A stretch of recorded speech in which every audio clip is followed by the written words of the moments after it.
Okay, well, thanks for returning. We lived in this little stone cottage for a number of years, and I continued to have really cool experiences traveling out of my body, and they were wonderful, exhilarating. I still felt kind of funky. I still felt sad. I still just didn't feel good. But we found our way clear, my husband and I, to purchase a home closer to town after many years of being in this financial situation. Closer to town, we found this really nice house. We bought this house. By the grace of God, we got this house.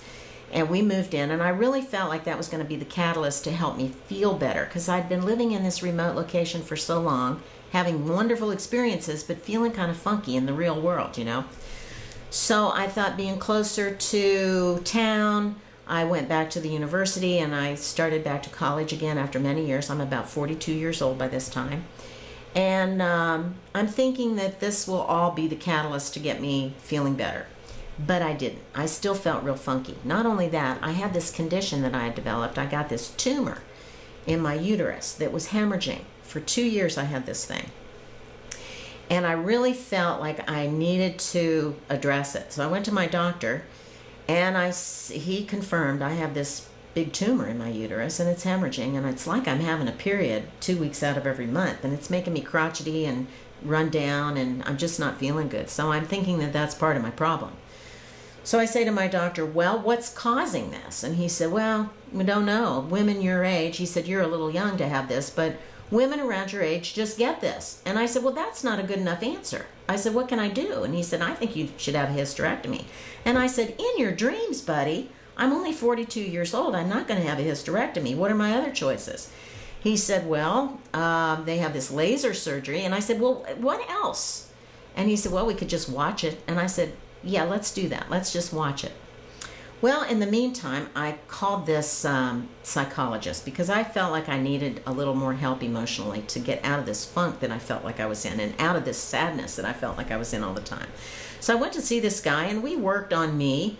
And in working on me, I shared with him this thing that I had going on in my uterus, and he really wanted me to explore maybe an alternative way to deal with this.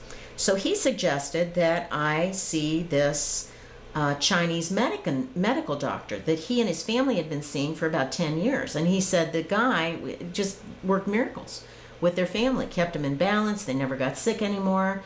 And he really recommended this guy. He was an acupuncturist, a master acupuncturist. So I made an appointment with this guy. I had one of the most thorough examinations I've ever had. Took my medical history.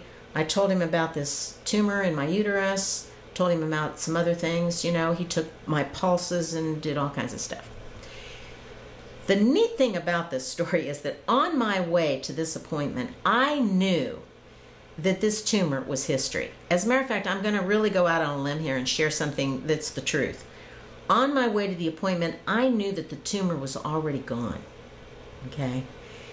So I get to the appointment. He does his acupuncture. He only ever used no more than, I don't think, 5 or 6 needles at any one time. I continued to see him. From that moment on, I stopped hemorrhaging. Well, the tumor was gone. I knew the tumor was gone. So I have no more bleeding. I'm starting to feel better physically. I go back to my regular doctor 2 weeks later, and I say to him, the tumor's gone. And he said, come on, Ken. You know, you were just here a couple weeks ago. You've got this tumor, and it's not gone.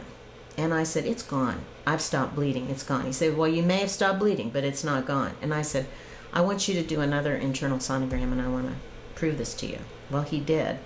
When the test came back, the tumor is gone. There's no hint of a tumor. And not only that, I stopped having cedar fever, which is a really bad allergy to cedar pollen.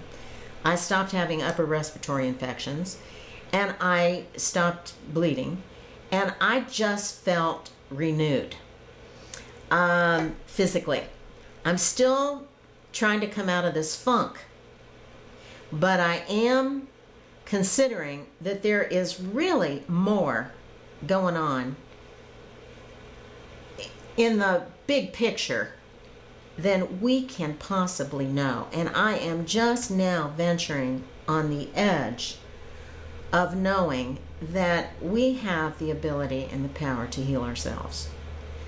And we have the ability and the power to keep ourselves in balance all the time. And with the proof that I got from this acupuncturist, and with the knowing that I had beforehand that the tumor was gone, I am venturing now into new territory, and I'm excited to share the information with you. Thanks for joining me.